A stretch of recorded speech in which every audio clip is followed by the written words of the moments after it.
walang nagki-care, walang nag-iisip kung okay ba ako. Mm. Kaya alam mo minsan bigla lang pumasok sa isip ko yung mga family drama na mga nangyayari. For example, si isa, siya yung breadwinner ng family. Okay. Ginagawa niya lahat, binibigay niya lahat. Nagkulang lang siya ng isang beses or may hindi na siya kayang bigyan. Di ba minsan doon nagbe-burst out yung, wala nga nagtatanong sa akin kung okay lang ako eh. Kung kumusta ba ako eh. Tanungin niyo naman ako. Kasi kung pera, kung responsibility, kaya ko yung ibigay eh.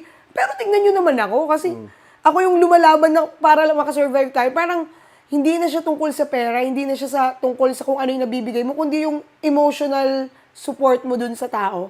Na-back upan nyo naman ako, magkakampi tayo dito eh. Alam mo yung gano'n. Naalala ko lang din, no? Yung, alam mo yung mga movies in the past, no? Alam mo yung, ako hindi ko sinasabing gawin to ng mga anak, gawin to ng mga asawa. Kung maalala mo to, matanda na ako, di ba?